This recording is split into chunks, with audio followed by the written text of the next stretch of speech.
This is Phantom Electric Ghost. We're live on the air with Nathaniel Turner for the first time. Welcome to the podcast. Thank you for having me. So we want to let everybody know this is a featured podcast on the Newsly platform. So if you use coupon code GHOST, you can get 1 month free premium subscription. This podcast will be on Newsly within a couple hours. And if you use coupon code GHOST, you get 1 month free premium subscription. So have you check that out? And in addition, this episode is episode 865 of the Phantom Electric Ghost podcast. We've been on the air since 2016 on Apple Podcast. That's where we first started.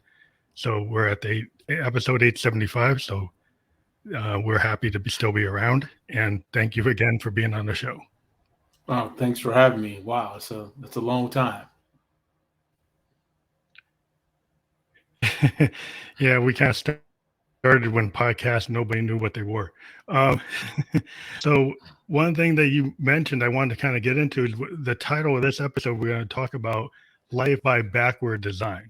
And a lot of people might not know what that actually means. So I think as the first question I would ask you is, what is a life by backward design?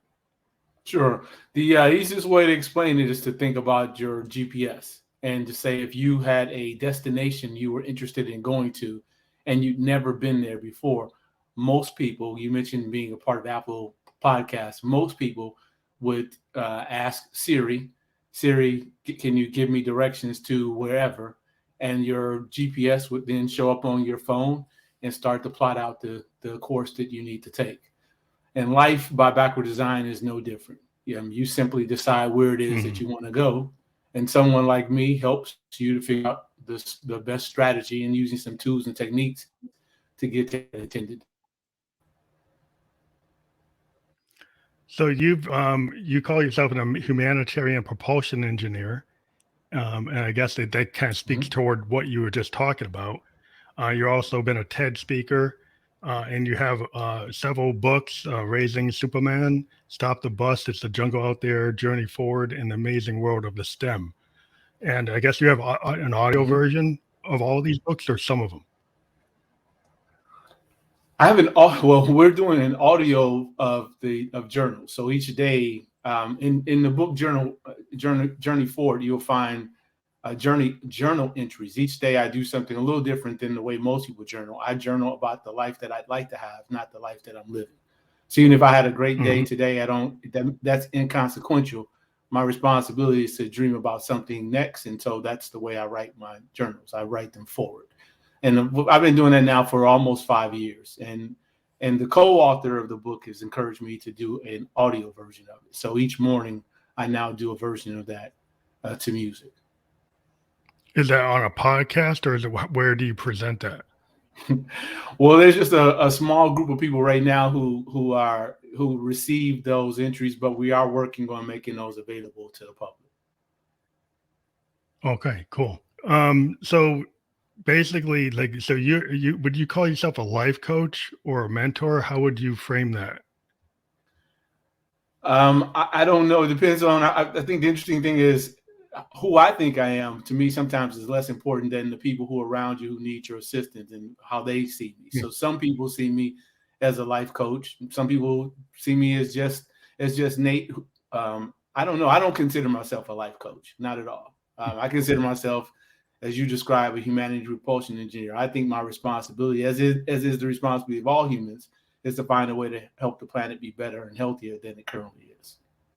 Yeah, so it seems like you're somewhat of a Renaissance person. I can get into that because I'm an information technology design person. I'm a producer. I'm a musician. I'm a keyboardist, artist. So I like to mix like my left and right brain. I like to do, I like to play my Moogs and my Yamaha keyboards and play jazz, but I like to work as a podcaster and talk to people and push an idea forward that I started back with the original podcast was to have expansion. Okay. Because my music is called expansive sound. Okay. And so when I started talking about expansive, what does that mean? Well, expansion means like expansion of the mind and expansion of your experience with people on the planet, right? So you Right. just don't talk to musicians. I started talking to poets and artists and shamans and life coaches. And I said, well, people told me, though, you got to have a narrow focus. And I said, no, because music is woven through everybody's life. And, the Beatles were like life coaches. James Brown was a life coach to me. John Coltrane was a life coach to me in terms Yeah. of like the mindset. And Yeah. so I believe that you can intertwine multiple disciplines and art and science and music and all those things that can be, connected. And I think being a Renaissance person, you totally understand Yeah. where I'm coming from. I get it. I get it. I get Yeah. it. So I think that's what you're doing from what I've been reading Yeah, about well, that thank you. We use music now, right, in part of the journals that people want to hear my voice rather than just read it. So yeah, now I'm found myself some days feeling like I'm an actor in the studio because you can't just read the words; you have to find a way to bring the words to life. So yeah, I agree with you completely. Yeah, there's a whole theater to like being like a radio person or a podcaster, or if you're going to give a lecture, Hmm. you do have to think about like nonverbal cues and reading your audience and understanding, not just reading off the page. Like if you get in front of a Right. group of people, you've got to read that crowd to know if you're Absolutely. hitting or you're not hitting. Right. Absolutely. It feels a little like old school radio where people didn't sit in front of a television. They sat in front of a radio and listened to some show on the radio. It feels a little bit like that each morning when I'm doing the journal. Yeah, it's interesting because podcasting, when I first started, it was all audio and now it's shifted to video. But Mm, now it's mm, like even the video, most of the platforms are audio. I'm on like 14 platforms and most of them, 80% of them are audio because people like to be able to have that kind of conversation in it like an audio book. And hmm. I find that like it's a useful way that humans I think can gain knowledge is sometimes it's like when you concentrate just on audio that you don't the visual cues can kind of distract you Okay. because Right. they end up, into a different focus other than listening to actually what somebody is saying rather than looking at what they look like or the theater of what they're doing. Agreed. So one of the things that you brought about, well, you were talking about in your questions that you're ready to answer that I thought was Mm, really interesting is a kind of capitalist fixation on a dogma like generational wealth, which, I'm a sociology major and a political science major, so I totally get where you're coming from there. But so what's your take on that the idea, the dogma of generational wealth? I just feel like we spend so much time talking about that, and then without thinking about the. Well, I'll put it this way: to every yin there's a yang, and when so many of us are so preoccupied with the focus of having individualized wealth, then we undermine the well-being of the collective. And so, as an example, if you go to any major city in the United States, you can find some of the wealthiest places and people in the world. You can also find at the same place some of the worst service, mentally challenged, poverty-stricken folks in the world as well. And that makes no sense whatsoever. And that's for me, that's because of our fixation with capitalism. Yeah, I actually, when I was studying in school, I kind of looked at Calvinistic kind of tendencies of what you call it, destructive capitalism, Mm, where you have a mindset in some ways that the billionaire or the trillionaire is morally, in the Calvinistic kind of point of view, is a morally superior person to the poor person. mm, Because the reason they have that wealth from a Calvinistic point of view is that makes them a more just person because they're rich, right? So the problem right. with that is I think the society within America has taken that on really to an extreme level to the Hmm. point where they'll have the interest of a trillionaire or a billionaire above their own interest, above Yeah. their neighborhood's interest, above their community's interest, and not realize that one person getting all that in the pot doesn't take care of education, doesn't take care of health, doesn't take care of the water, doesn't take care of the environment, doesn't take care of anything. It just takes care of their yacht and their jet and all those other things, but it doesn't take an idea of some Horatio Alger myth that you're suddenly going to be in a room with him.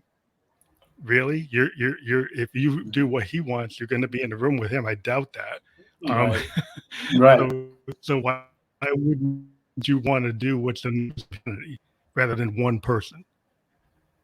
Yes, because I mean, it reminds me also, you mentioned Calvinism and thus with current religion and the whole idea behind prosperity ministry, which is to say that you are blessed. How blessed you are financially is an indication about your connection with God. And I mean, again, it's flawed. One of the things I tell people is that there is no infinite amount of wealth. Wealth is finite.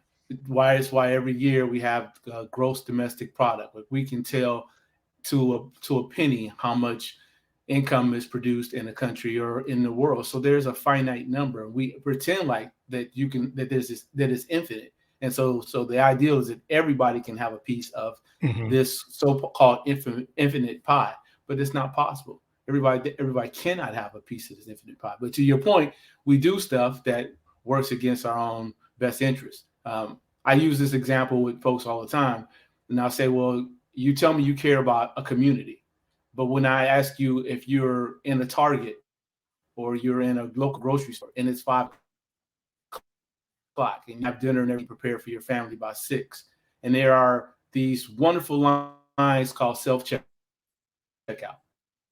There are 6 of them.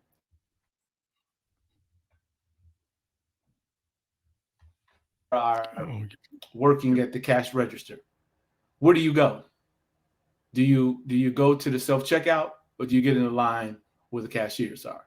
And most everyone tells me they run to the self checkout. And I say, well, then you can't tell me that you care so much about anyone, because there's someone like my son who's a computer scientist and engineer who is running an algorithm that can tell you how many bags of groceries people are willing to bag for free because we're not giving them any discount. And pretty soon you'll come to the grocery store and there'll only be one cashier and there'll only be one person bagging groceries. And before long, there'll be nobody in the grocery store working. And that's what we're all doing. We're all on that hamster wheel, doing things that are not that in our train, best yeah. interest. Yeah. Well, it's also like I've seen like the idea of AI and robotics has gone to the extreme of fully automated fast food restaurants with no Yeah. humans in them Yeah. at all. And Absolutely. then the thinking about that, well, who's gonna have the paycheck to buy it? Yeah. You know, Absolutely. because you got to start thinking about like Henry Ford at least understood that if I pay my workers enough, they can buy the Model By my T. car. Yeah. That's probably a good idea. And we've Right. gotten to the point where people are saying, well, we can pay them less than what it costs to actually live. I don't know where that idea started to come out because maybe that puts all the money to a certain, into the shareholder and the bondholders and all those people. But like eventually, like if you don't have people who can buy your product, how are you going to make any money? Yeah. Right. You're not right. You're not, and there's not going to be anybody willing to do any work for you either. So there's that. Yeah. Yeah, I mean, it just seems like you got to get to a point where you have to understand that money isn't the whole uh, goal.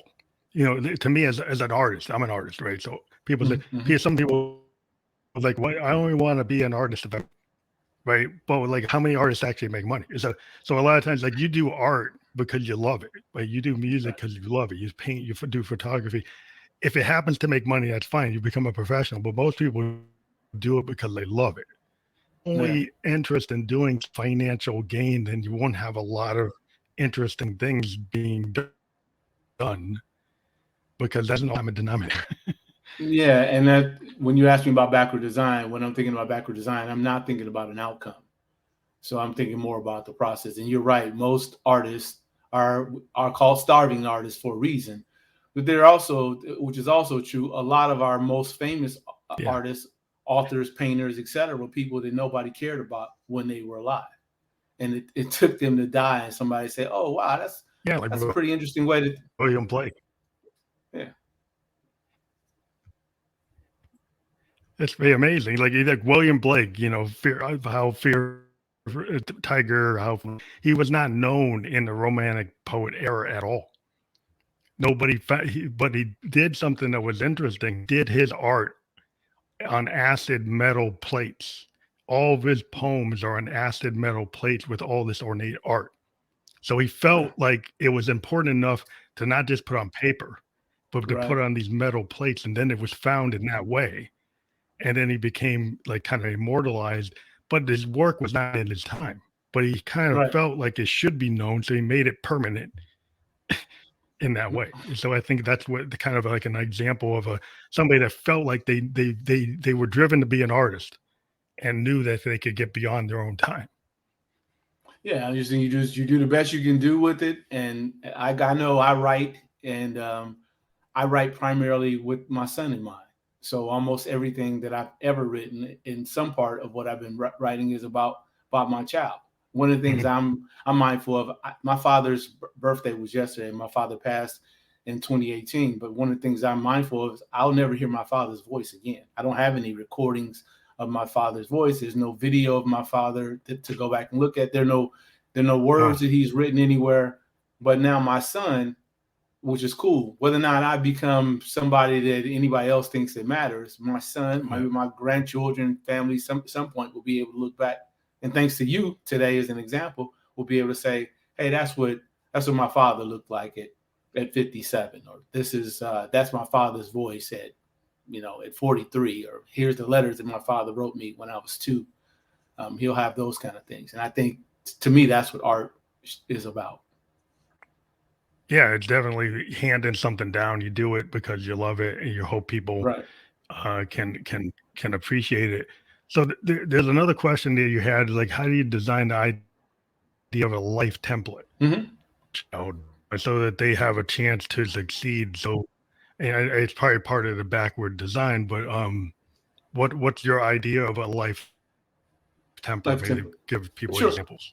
So the backward design, I'll say this, that it can be done for anyone, can be done for any age. I've had people as old as 40 and 50 ask me, how do I get out of this rut that I'm in? I want to do something else with my life. And you can just simply say, what else is it that you'd like to do? Most people can do something else. They just don't have a process for how to do that new thing. So that's what backward design does.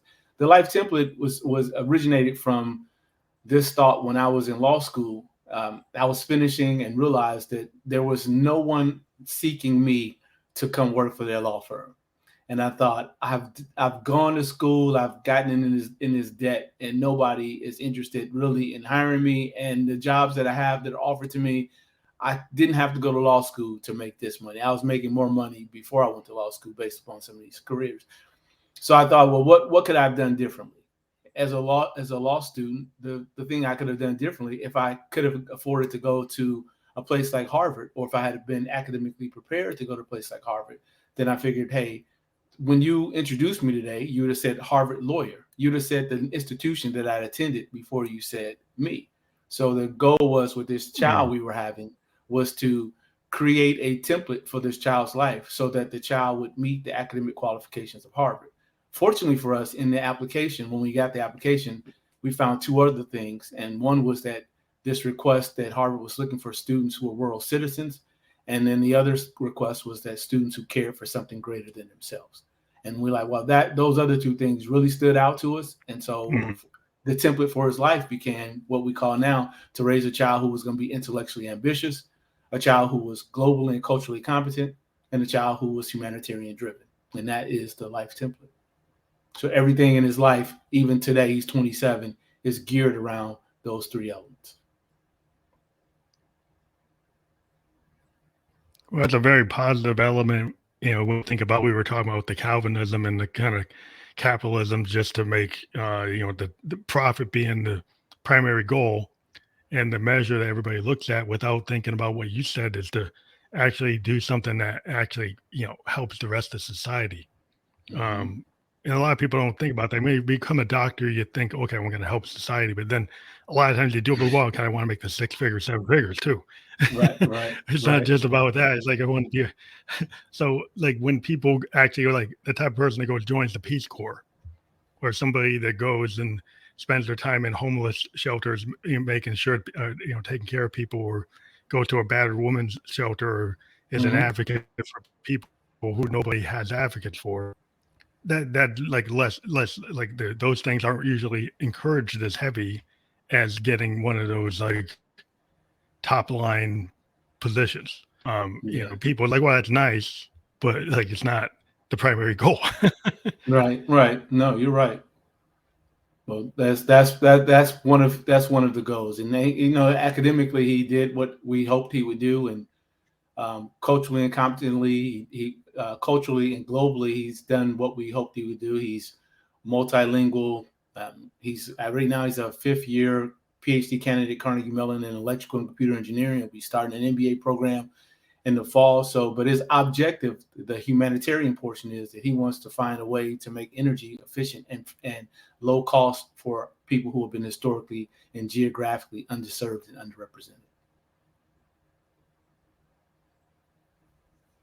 Well, that's awesome because like that is going to be a critical, being in information technology.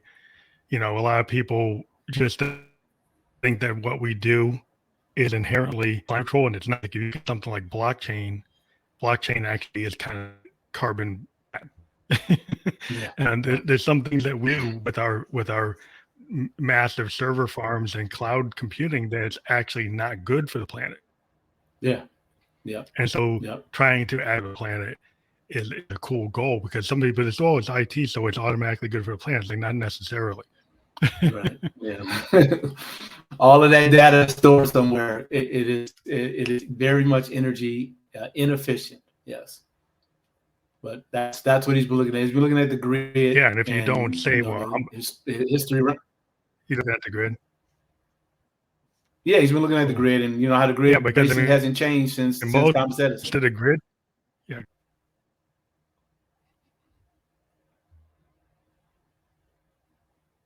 yeah, but primarily like a lot of the infrastructure for our society is still based on oil and coal Hmm. fired electricity rather than geothermal, wind, or solar.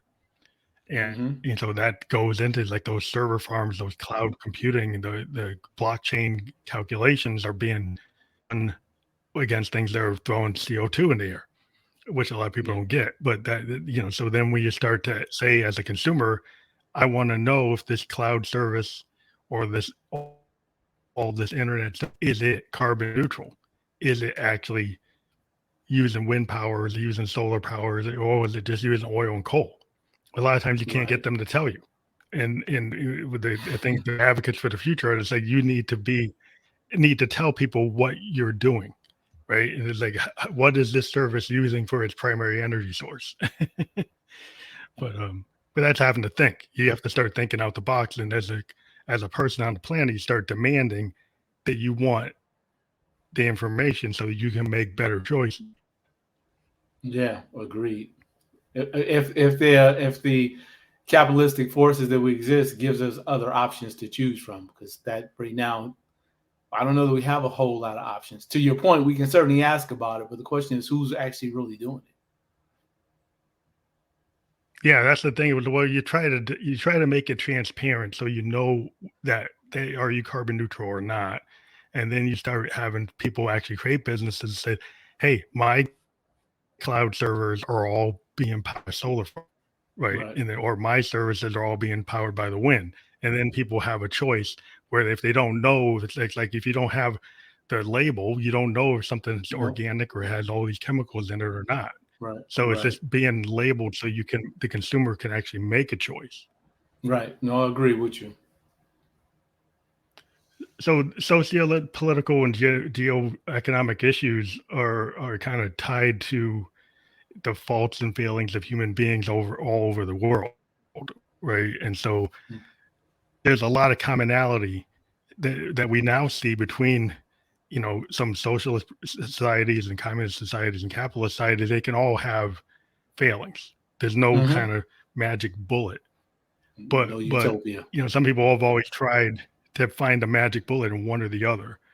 what I find is like degrees, like even our own society has degrees of socialism in it. Social Mm-hmm. Security, Medicare, Mm-hmm. right? And so Mm-hmm. people are like, oh, this, so like sometimes it seems to me that it's always a blend of multiple things that actually become what's actually going to work rather than being on the polar extremes. Yeah, you can also add mortgage interest deductions, property tax deductions. You can look at any itemized deduction on your Schedule A on your tax form, and you can also make those part of the social welfare system that wealthier and privileged people get. You can look at Hmm. the way we treat dividends, the way we treat capital gains. You can also look at that. Those are also social welfare programs that we don't really talk about. We think about welfare as if somebody who's on the Don't look WIC at, yeah, program, but we're not talking about how we subsidize people owning homes, large homes, right? We don't talk about how we subsidize the wealthy yeah, yeah. business owner who decides I won't take a salary. I'll just take my compensation in stock. I'll never sell my stock. I'll just let it appreciate. And when I need some money, I'll just reach out to my friend who's the owner of a bank, and I'll just say, "Can I borrow against my stock?" So I'll write off the Loan against it, interest. yeah, Yeah, yeah. and I'll write off the interest as a business expense. Yeah, those are all welfare programs we don't And then talk about. you got the you have the middle and the blue collar paying, yeah, paying all the taxes, and the super rich find ways to get out of it. And then I Paying the would also fees. argue that, like, okay, if you think about fees too, if you think about the military industrial complex that Eisenhower talked about, but the idea that like it's not the only welfare as the WIC program. A military contractor, and they're getting these sweetheart deals. That's your taxpayer money going to something. Do you really need that? Did we need to have a plane that cost $200 million for one plane?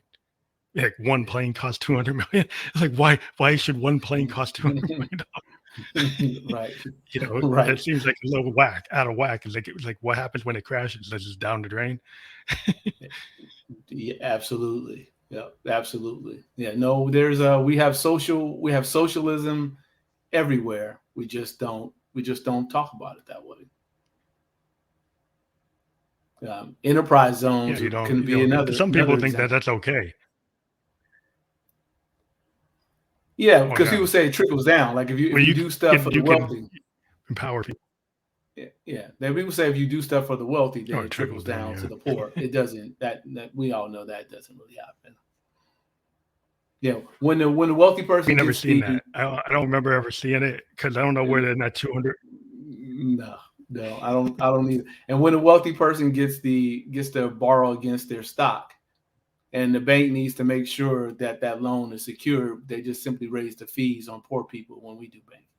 If you put money in a bank and you put if you're lucky enough Oh you have yeah. $1,000 in the savings account and you're earning 0.01%, and you then came back later and said I need to borrow $1,000, then the bank would charge you 6%, 7%, 8%, depends on if it's a home or a car, probably at a minimum 7%. So they gave you 10%. 0.01%, Yeah. and they gave their friend a loan against their stock, but then they would charge you and charge you a fee because your account size is not big enough, and charge you every time you go to an ATM if you go to one out of network. Yeah, it's kind of it's definitely a socialized system for a particular group of people. Yeah. And then if you see if the bank fails, just before the bank fails, the CEO and the CFO, they call themselves, and then they look for the government to bail it out. Wow. Yeah. They So didn't it's call. like, I don't think they want us to okay, call it a like bailout. where's They didn't the want us to call. what do you call I, that? Like what's like if you're doing your fiduciary duty, how do you get a bonus when your bank failed? I never heard of a job where I fail and then I take home $1 million after I failed. it's a so what I as a failed the wonderful task, but I get to keep the money. that's right. That's socialism, right? That's a wonderful opportunity to have. You could, and then you'll lecture to poor people about being financially literate. So poor people will have to take financial literacy courses, and in our schools will want to teach kids about financial literacy. But to your point, you could find your banks to be insolvent, and no one's talking to you about financial literacy.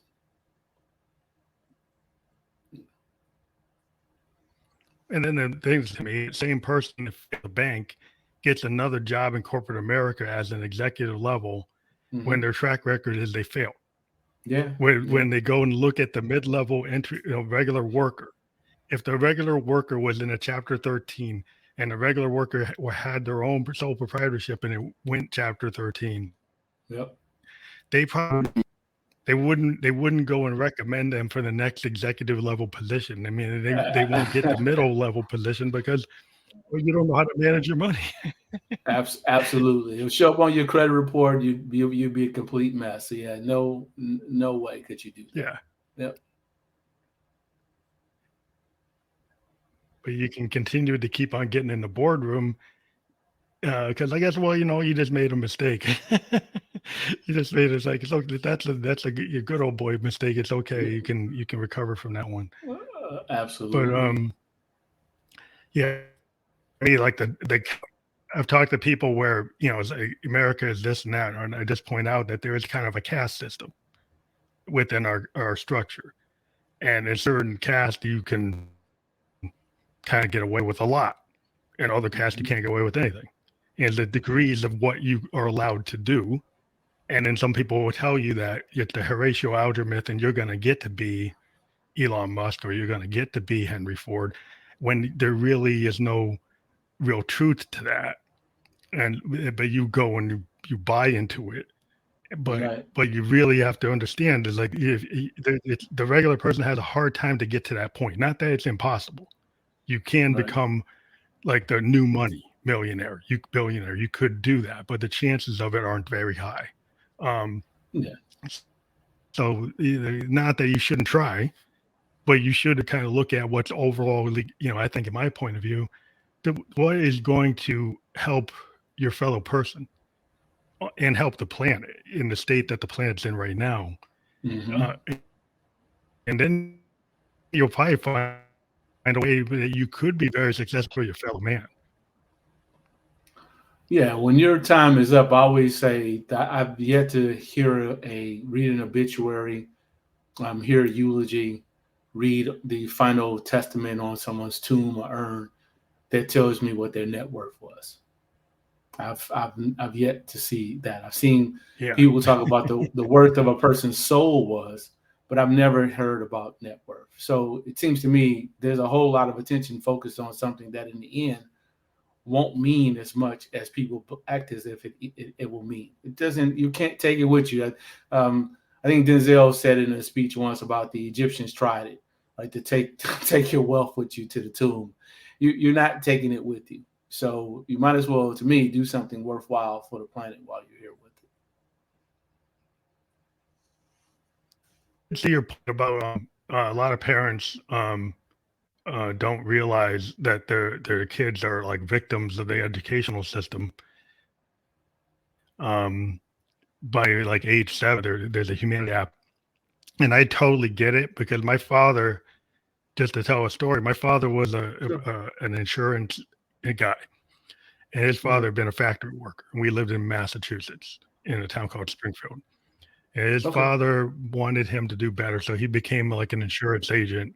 And then he lived downtown in the kind of urban area. And my grandpa told my dad that if you want your kids to do better, you need to go live in 16 acres where the suburbs, because then the kids are going to be able to go to the better school and they won't have to be bused because they're actually in the district that has the better. So my dad took that advice, and we all three brothers, we went to this very suburban school that wasn't used to seeing people like me. And we all ended up being able to go. I went to Bowdoin, my brother went to Harvard, went to Brown. And these were public schools, but the public schools in that section had a track record of sending people to really good schools without having to pay money other than your price. But it's like, there weren't a lot of people that looked like me in that neighborhood. Oh no, And sure, my absolutely. father, put us in that situation. It was kind of hard. but it was a really forward and kind of like what you're talking about, that Hmm. that sacrifice and social comfort actually helped me to where I am today. Yeah, your father was backward designing you and your future, using a template of some sort as well to change your life. Yeah, Yeah. and I don't know how old you are. I suspect we're probably not far off in age. I'm 57, um, but my parents moved to a part of Gary that was just starting to be integrated, and part of that was to give us an opportunity to go to a quote unquote a better school.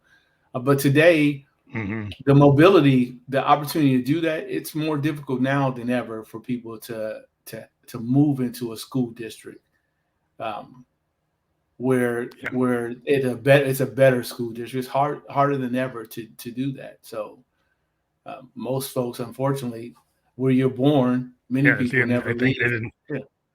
They, They don't well, get yeah, they it was don't you very know le- difficult because culture. I'm sorry, I missed what you were saying.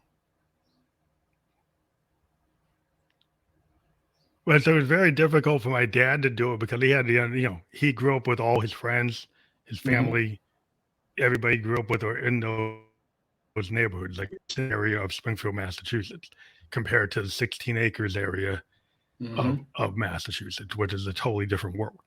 And Yeah. it put us in a totally different place. And it's not something that most people felt comfortable doing. Like most of his friends from Mason Square was like, why the heck would you do that? Why Right. would you put and no?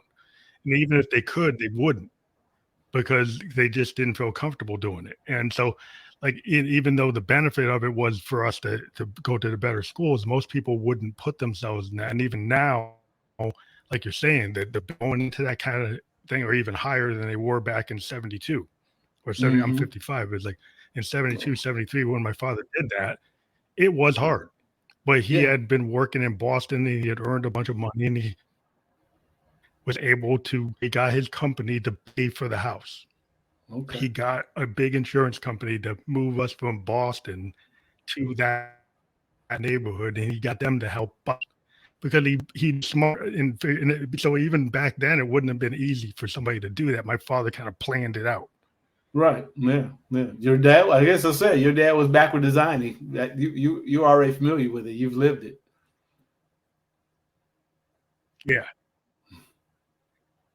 Yeah, yeah. T- That kind of it takes sacrifice, and it takes forethought and planning.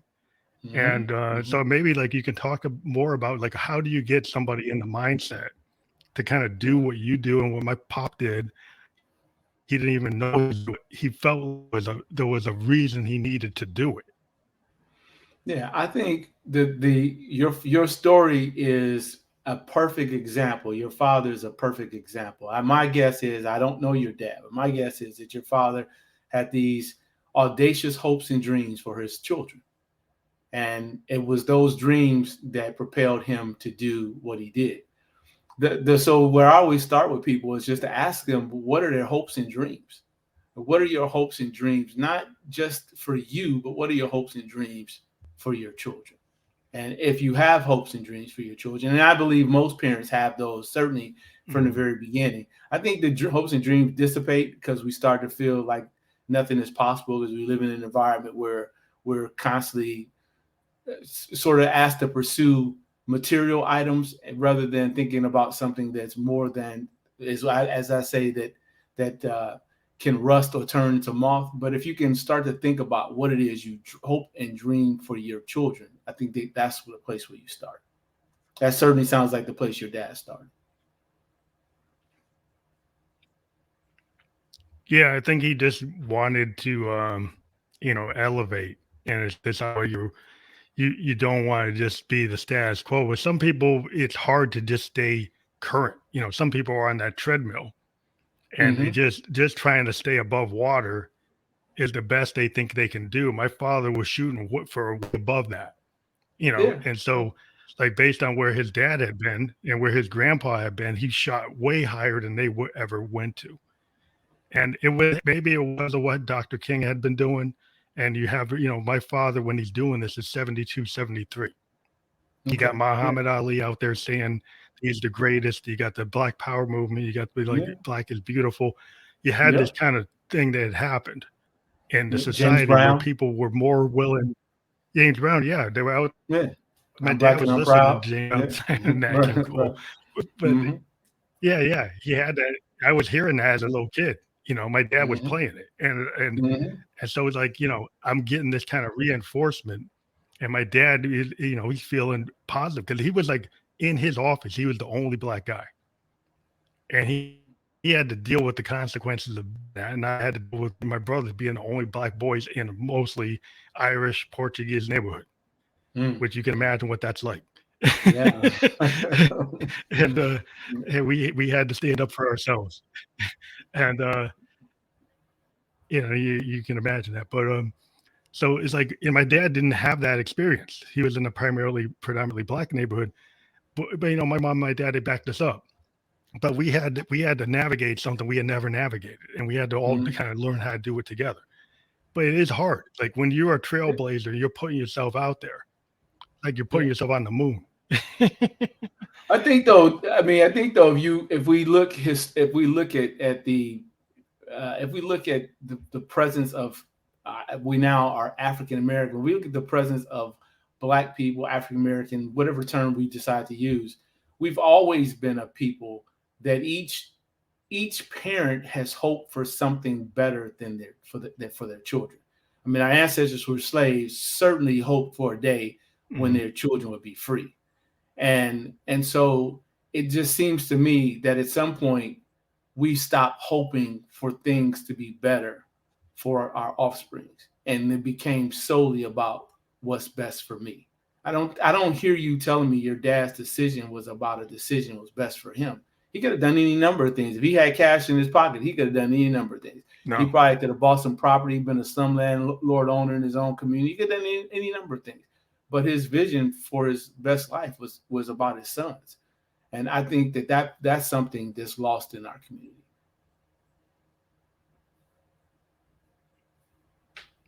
Yeah, I think it's like you got to have that kind of responsibility as a guy to know that it's not just about you. It's like, my dad had that idea.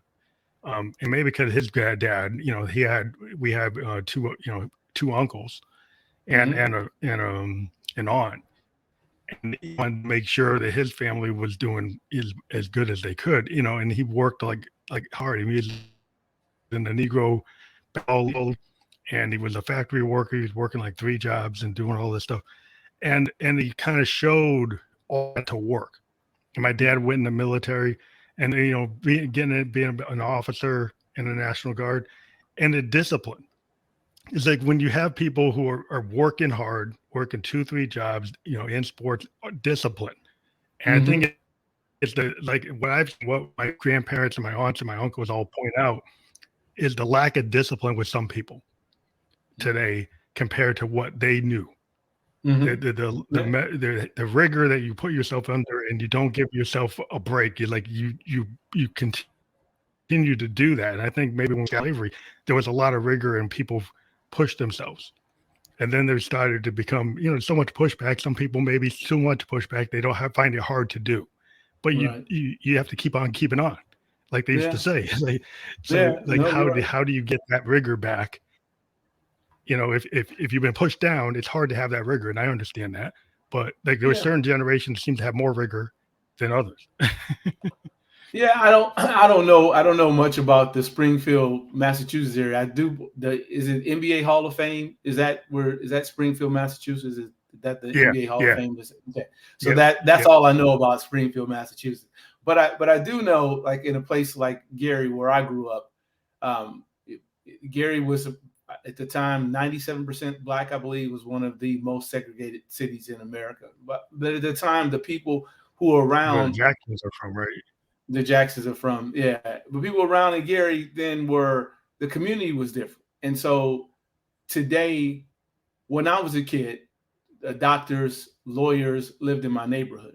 Now, my father and my mother were just blue collar and white collar, low level employees. But I was around people who could help me see that there was something else for me.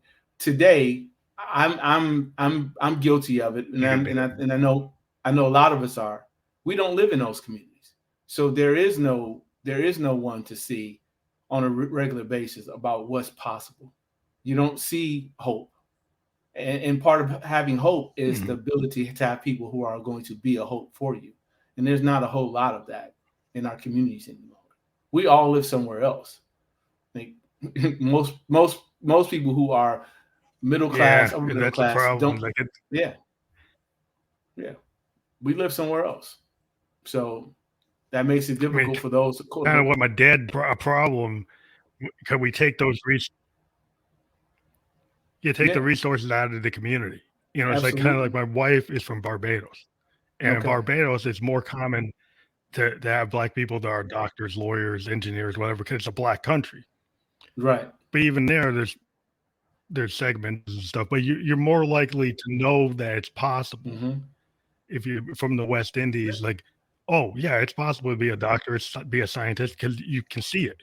Right. But if you're in Right. an area where you don't see it, I totally get it. Like, Yeah. it's hard to imagine if you never see a black doctor or Yeah. a black scientist or black, somebody that you don't have nobody to replicate or to look up to. Yeah.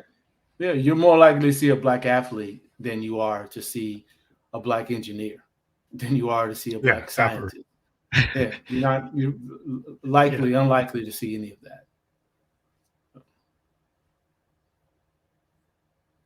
yeah. And I mean, you're just looking up to hip hop, and I mean, I'm a musician, I get it, but like my day job is I'm a data scientist. I'm a designer. I deal with computer Okay. science. I design systems, and Okay. I've always been frustrated with the lack of people that look like myself because one thing I used to always run into people is like, oh, well, that's like that's for not for me. And it's like, Hmm. well, you don't know your history. Right. Right. Eritrea. And if you go back in history, where does the math come from? Comes Yeah. from the Middle East. It Absolutely. comes from like the African parts of the world. That's Hmm. where math comes from, right? And but if you don't teach that story, you only tell people they can be athletes and musicians. They don't realize that you can be a physics person. You could be a data scientist. You could be into Yep. chemistry. It's You not can. uncommon for your mind to be able to do that. But when told that you can't, then you believe, and I try to go back to high schools and get kids to get into math. And I tell them the math is the big equalizer. Hmm. Because no Hmm. matter what, if you learn logic and math and calculus, nobody can mess with you if you can do it. Because this country goes outside of this country trying to find Yep. people that can do what I Absolutely. do. Absolutely. Every day we can't find them that don't do what I do.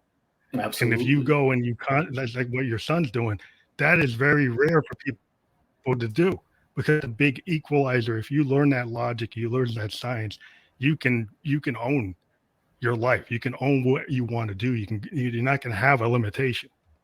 No, you're absolutely right. We have to start. We have to start earlier. I know I was with a group of seniors who will be graduating. Will be our next set of teachers in this country. And one of the things I asked them is, how many of you are going to do work with OBGYNs, gynecologists, early childhood specialists? And they were like, well, why? I said, because if we don't start helping parents and expecting parents very early understand the importance of making sure that when a child comes to school, a child is ready to do math, not learn to count. A child is already reading and is now going to read to learn. We're never going to have a chance. Like, the world is moving way too fast. I know my son visited Stanford. He lived in Brazil, played soccer there for a while, and came back. I think in 2013 we took a visit to Stanford, Mhm. one of the schools he was considering, and we met some students from Eastern Europe and from China. And each of those students told us they had calculus as third graders. Yeah, they're way advanced. The Way problem with advanced. our educational system, which I point out a lot of times, it was built for the agrarian industrial age. It wasn't Absolutely. built to build scientists and engineers and mathematicians unless you go to St. Paul's or the Pinkerton Academy. like then you get that. But in the Yeah. regular system, it's still geared to like where you were going to work on the farm or you're going to work in the mill. Right. And Right. I don't understand. Well, I can understand a couple of reasons why it might be that way, but what you have to do is you have to.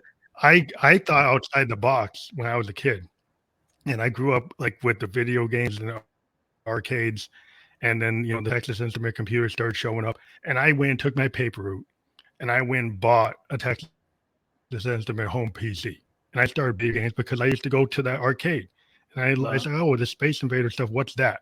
And I said, well, I want to figure out how that works. And I started to go build it by going to the library, looking up stuff, asking my teacher at school, "Can I get into the computer club?" And then let me get in.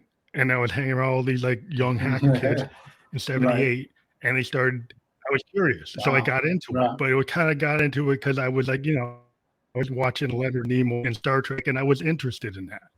And I didn't care if people would call me a nerd or whatever. Nerd. Yes. Nerds make money. Yes, they do. So it's like, Yeah. oh, but you have to be curious. You have to be curious, and you have to not care what everybody else around you is going to think. You know, maybe it's not cool, but I think it's cool when you have some money. Well, I was gonna say so nerds rule from the what you can world. do with your head, Yes. Well, yeah. They nerds rule the world for certain. Yes. But it sounds like you had an yeah. So to get exceptional the kids to not be childhood. scared. Yeah. Yeah, Yeah. well, it's Absolutely. kind of like I made it happen. My brother was a lawyer. My other brother went in the military. I decided that I liked science and computers and math, and I was the only kid that decided that. But my brother became a lawyer, so he still had the head for it. My other brother became an officer in the military, so they still had discipline. It's just different ways Mm-hmm. they went. Mm-hmm. But the Mm-hmm. idea is just to feel that you'd be match up to like or go beyond where my father or my grandfather was. We weren't going to try. We didn't. My grandfather, my pop didn't want us to. They didn't want to be better than we could ever be. They wanted us to get beyond them. Mm-hmm. And I don't know Yep. if sometimes people don't instill that in their kids because they're like, well, you're never going to get better than me, or you're not going to amount. It's like if you tell somebody they're not going to amount to anything, it's probably not a good motivational speech. But yeah, I guess that's the opposite of motivation, right? Yeah, I certainly want my Yeah. son. I've always wanted him to be more than me. And I know people would say, "Well, is he going to be a lawyer?" And I'm like, "I hope God, no, I hope he's not." Is he gonna take over your financial planning practice? I'm like, "No, I hope not. I hope he does something much better." I don't know what that is. And interestingly enough, like the fact that he's an engineer Mm-hmm. was a little bit of a surprise to us. I thought he might do something in some social science or something in maybe writing or some sort. But Mm-hmm. when he went to Brazil and played soccer in Brazil, he was in an academy where they always had issues with the energy. And sometimes the internet would work, sometimes the electricity would work, sometimes it wouldn't. And his teammates, many of them were from Brazilian favelas. Mm-hmm. So he said, I know exactly what I want to do now. I'm going to be an engineer and a computer scientist. And we were like, okay. But but the Well, that's cool cool. point was that his life was developed in such a way that I call it like the buffet table. So you can have anything you want on the buffet table. You can eat on this end where there's peanut butter and jelly, or you could go down to the other end and have filet mignon and caviar. But he was prepared to do whatever he wanted to do. I think that's the thing about the having a life template or looking at life by backward design. I can't determine what someone's going to want to do with their life, but I just want people to have options and not be limited to the things that reduce them in their opportunities. I'd like people to have the opportunity to do whatever they want to do and know they're prepared to do that. Also, like one of the things you said, like what do women and men need to do before they become parents, which I like a lot of people probably need to read up on things or make sure that you're in a good, get a good position to be there. I mean, it's kind of obvious, but what's your kind of overall advice on my the things that people should do when they yeah my think about? yeah my biggest piece of advice is that people need to have a self-assessment. I'm a big believer in the tree Mm, and the fruit. My grandmother used to say that all the time, that the tree shall be known by the fruit that it bears. I think the tree needs to figure out what it is before it starts to think about bearing some fruit. I think too few people think about who they are mm. before they start to think about raising somebody else. And that to me, that's critical. Like for men, I'd say, you know, you are an amalgamation. If you're fortunate enough to have both parents, you, or maybe unfortunate, you are an amalgamation of your village. If it takes a village to raise a child, it means you have to take a look at the people who helped raise you, because they poured into you. Sometimes there's some good stuff, sometimes there's some bad stuff, and you got to figure out and regulate which of those things you need to use and move forward. And too few of us do that. So we say, "Oh, I beat my children because my parents beat me." Okay, or I do this to my children because it was done to me. I turn out okay. Like, really? So I think Yeah. part of it is Really? taking a really, yeah, taking a really deep look at who we are ourselves before we decide to bring something else or some other person into the plan. Yeah, 'cause I mean, I became like, well, got married at age 27, and my wife went to Mount Holyoke. I went to Bowdoin, and Okay. I had actually gone through out of it, and I became very serious about like I wanted a long-term relationship. I wanted something serious. I found a woman that was educated, just graduated from Mount Holyoke. She was an older student, had gone back, come from Barbados, and gone back and got her education. So we were kind of in line with each other and we wanted. And then daughter was born. We got the opportunity to actually live in Japan doing an Wow. IT job for 2 years and from 2004 to 2006. So my daughter went to a Japanese preschool and a Japanese kindergarten. And it was kind of like what my dad had done for me. We were Mm-hmm. halfway across the world and we got to experience, my daughter got to experience a educational system that's one of the best in the world. Mm-hmm. It taught her to this day. She's 23 and she's like exceptional. And she's a artist and art director, and she has like a Japanese motif to her art. And she's African American. She's part Native American, and she Right. has the ability to like understand, Japanese, Chinese hiragana and katakana and kanjis and stuff. So it gave a big edge in terms of like a perspective of being a, Mm-hmm. her school was in Japan. Her schooling is Yes. international upbringing that gave her, to me, a leg up to my doing my dad did for me. Yeah, your dad took you across the city, and and you took your child across the ocean. Yeah.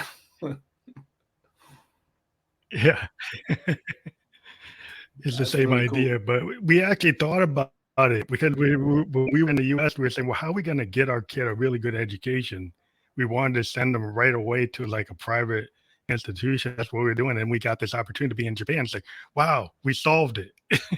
Yeah. Because right from the start, we were in these, we were able to do that. And it's just, even to this day, she's still very much inspired by a lot of the stuff that she learned there. And it gives her like this holistic vision to not just think about things from an American point of view, but from an Eastern point of view, not just a Western point of view, but like to understand the world from Mm-hmm. multi-dimensional point of view, which I think Yeah, is a really good thing in the way the world is today to have that. absolutely. The world is big, but it's also very small. Smaller now than it's ever been, because we can connect with people anywhere in the world instantaneously. So yeah, that's cool. Does she speak the language? She speak Japanese at all? Well, she was taught when she was very young. She knew a lot, and the further Okay. away from it you Oh, get, that she mhm. doesn't know. But she Yeah. does know the writing, and in her artwork, Okay. she uses the kanjis and katakana. She knows how to read it, and then Okay. she's always still been interested in anime and manga, so she reads it. So she's gotten a really good perspective, and because that's the first language she learned really is Japanese before English, Wow. Wow. which is they see me, but it's kind of cool to be able to have Yeah. that. And she was at the age where she could learn it. I had senseis teaching me, and I had to do reports in Japanese and stuff. So it was hard for me to kind of learn it because the way Americans are, we don't seem to learn language as well as we should. But if you put yourself into a place like Japan, I had to learn how to tell taxi drivers to go where I want, buy food. Right. The 2 years I Right. was there, by the time I was done, I actually was talking because you're in it. If you're living there, you Yes. get in it Yes. and you learn it Yes. because you have to. Yes. Yes. Yeah. People come here all the time and figure it out. We just don't go and immerse ourselves in another society. Yep. Yeah, if you ever live another culture, you'll learn the Portuguese, you'll learn the Chinese, you'll learn, if you live there, you'll tend to Yeah. learn it. Yeah. My son taught himself Portuguese in 30 Yeah, I days. figured He you would already pick it up. he spoke Spanish fluently, and he learned Catalan and Spanish, and had Mhm. That's a awesome. little French. I believe he had a little French, but then when he went to Brazil, he just he was immersed in it. You don't have a choice. Everybody's speaking the language. Either you learn how to speak it, or you come back home. He figured out how to speak it. Yeah. Yeah. Well, I think it's really good. I think about more Americans should be, immersed in language, but we have a kind of tendency to not think about it when a lot of places in the world, if you live in Europe, you might know 3, 4, 5 languages. You live Yeah, in Asia, you might know Chinese and Japanese, and you'll know Thai. You'll know so many different things, and people just don't have to because they can get away yeah, with not having to. right, right, Like right. you could live in Iowa and have to learn but English. But I think it's just a really uh, illuminating experience to talk to you because you do have a lot of really, I think, important ideas for anybody thinking about, having a family or thinking about themselves in terms of their mindset, to have a sense holistic mindset. I think is really important. And I think people should seek out you from your website. For the people on the audio, I'll go and tell you it's like www.nathanielturner.com. If people click that, what do they find there? Right now, you're going to find a website that's under reconstruction. They can't see it, but it's a website about all the things we do. Books. We have some courses that we're going to be releasing real soon. Some courses related to some of the things we've talked about today. Um, Videos, places where you can find the books. Okay. It's just a pretty decent landing page to find out everything of what we're doing at the moment. Landing page Yep. Well, it's for actually a everything you're website, but doing in yeah, terms of everything. your type of Yep. yeah. So eventually, when's it gonna be fully active again? The web designer is waiting on me to give them the approval for the second round of edits. I would like to believe it'll be done by the end of the month. That's my hope. Cool. But a lot of that That's your is goal. on Okay, me. what do you So get? Yeah, I know how that is. Well, thank you again for being a guest on the Family Electric Ghost Show. I think our conversations always go by quicker than I ever imagined. We already hit like the hour mark, and it just flies by. But I think it was a really engaging conversation. I want to thank you for being a guest on the Family Electric Ghost Show, and we will be published everywhere that podcasts are by tomorrow. It'll be on the platforms you're familiar with, like Apple, iHeartRadio, YouTube, Facebook, Twitch, a bunch of other platforms. And thank you again for being on the Fan Electric Ghost podcast. it's my pleasure. Thank you for having me, and best wishes to you and your family. Thank you. Have a good night. You too.